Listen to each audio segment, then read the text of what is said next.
Gagawa po kami ng mga fake account, kukunin namin yung loob nila, yayayain na po namin silang mag-invest sa cryptocurrency. Kung link na yun ay kontrolado na po ng mga Chinese.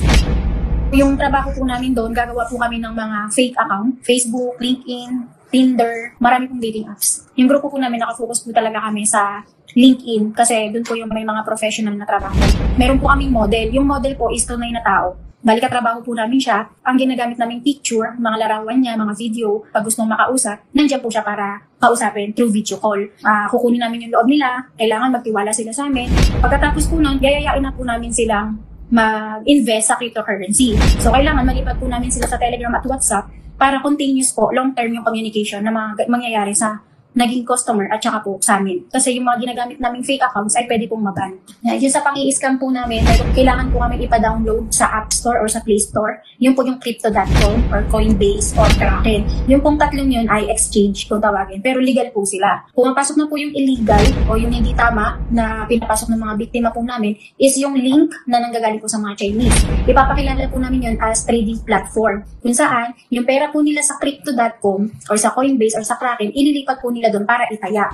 Ayun pong link na yun ay kontrolado na po ng mga Chinese. Kung gusto ka nilang pa-withdrawin, pwede kang maka-withdraw pag in-approve po nila. Pero pag ayaw nilang pa-withdrawin ka, hindi po niya yung ma-withdraw hanggat wala po silang approve pa. Dahil po sa unang pagkapanalo nila, nadodoble yung pera nila, papa-withdrawin po muna nila para mapaniwala si biktima na pwedeng mag-withdraw, posibleng mag-withdraw. Pero sa susunod na lumaki yung kapital o yung investment ng biktima at gusto nilang withdrawin ito, hindi na po nila mag-withdraw kasi hindi na po i-approve. Isang dokumentong pirmado ng isang dating opisyal ng gobyerno ang natagpuan sa pinahalughog na Pogo Compound sa Porac, Pampanga na ikinagulat ng sambayanang Pilipino. Halina't sabay-sabay nating panuorin at alamin ang video ito na tiyak na ikakagulat nyo. Ngunit bago tayo magpatuloy, huwag kalimutang i-like, share, subscribe, and click the notification bell for more updates and for more upcoming videos. Maraming salamat!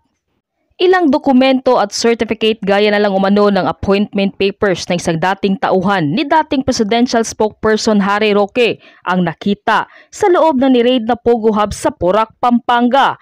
Ayon sa mga otoridad, nakapagtataka umano ito, pero sagot umano ni Attorney Harry Roque na wag daw itong haluan ng malisya. Persahang pinasok ang mga natitirang gusali na hindi pa nasusuri sa Pogo Hub compound na ito na pugad umano ng mga iligal na aktibidad. Sa security office, nakita ang Certificate of Recognition ng PNP Regional Highway Patrol Unit 3 para umano'y sa generous donation na kumpanyang nagpapaupa sa mga establishmentong nag-ooperate sa ni-raid na compound. Pero sabi ng Presidential Anti-Organized Crime Commission o PAOK, bakit umano kailangan na magbigay si Attorney Harry Roque ng appreciation sa naturang compound kung alam naman daw nito na may mga iligal na aktibidad? Gaano kaya umano ka-generous o kalaki ang natatanggap ng mga kawani ng gobyerno ang nasa likod nito? Bukod pa dyan ay may isa pang ikinasorpresa ang PAOK. Ang mga dokumentong nakita kasi sa isa sa mga dormitoryo ay ang papers na ito ng isa umano'y executive assistant sa Malacanang sa opisina ni dating presidential spokesperson na si Harry Roque. May petsa itong January 4, 2021.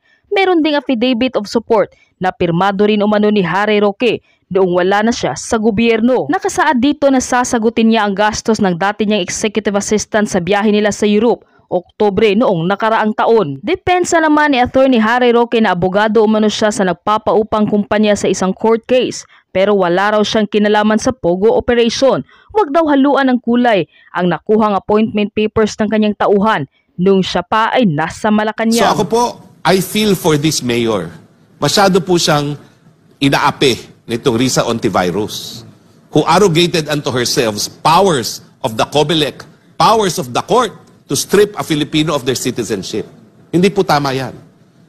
Kung ano pong ebidensya lumabas, ilimit po natin yon. Huwag naman tayong gagawa ng konklusyon dahil wala po kayong ganyang kapangyarihan. Lalo na hindi naman kayo abogado. Alam niyo po yung usaping citizenship, isa sa pinakamahirap yan ha. Kasi nag-iba-iba tayo depending on constitution. Ngayon, ang rule po, basta anak ka ng Pilipino, kay nanay, kay tatay, Pilipino ka. Pinadali na po ang rule ngayon. Pero dati po, sa 1935, hindi po. Gumagawa na kung ano-anong krimen. Nagkaroon po ng raid dyan. Meron ba talagang pruweba na sila'y naghahak? Ilabas! Isang pang kaso sa violation ng Cyber Crimes Act. Wala namang kasong ganun na isampa. Kung anong paratang naman ang ginagawa niyo dito sa mayor neto. Isipin niyo po si Grace po, hindi niya alam kung sinong magulang niya. Foundling. Pero sabi ng Korte Suprema, may karapatan ng lahat magkaroon ng citizenship. Bakit si Guo, palibasa, Chinese ang tatay, pinagkakait niyo na siya'y Pilipino? Pangalawa, wala po sa jurisdiction ng Senado na kayo mag-declare na disqualified to be elected yung mayor na yan. Dapat po yan sa COMELEC. Wala namang kumuwestiyon. Alam mo, may politika dito. Yung kalaban siyempre ni Guo, makikinabang dito. Baka smooth sailing na siya sa eleksyon. Pero hindi po tama yan.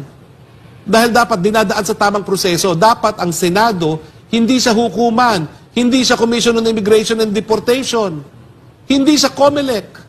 Bakit niya ina-arrogate sa kanyang sarili na hindi ba lang siya abogado itong mga ganitong conclusion? Karapatan po ang pagkakaroon ng citizenship. Yan po ang desisyon ng Korte Suprema sa kaso ni Grace po.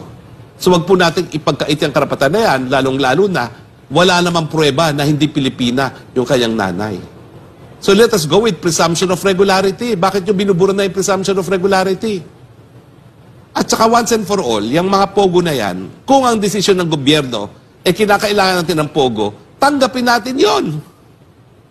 Ako, Kristiyano ko, tutol ako sa sugal. Tinanggap ng gobyerno yan eh. Kung talagang ang pogo ay hindi mabuti, ipasara silang lahat nang wala ng korupsyon. Kasi ang nangyayari ngayon, palibasa, hindi pinapasara lahat. Siyempre, may mga nananatiling bukas. At siyempre, nandiyan yung temptasyon na magkaroon ng korupsyon. Kasi napakalakas, napakakapangyarihan ng PAGCOR pagdating doon sa pagbibigay ng lisensya.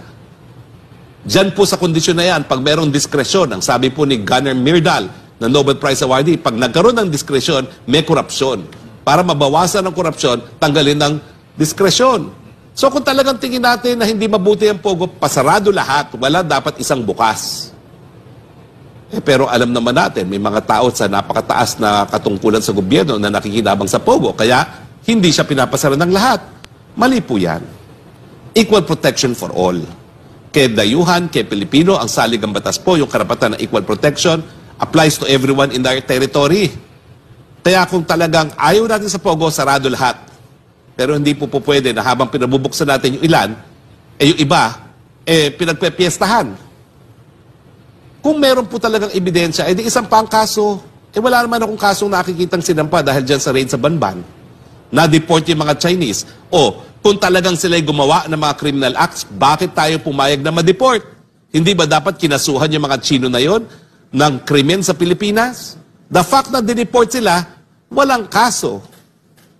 Except for isa ata. Merong isa na may kasong estafa kaya hindi na-deport.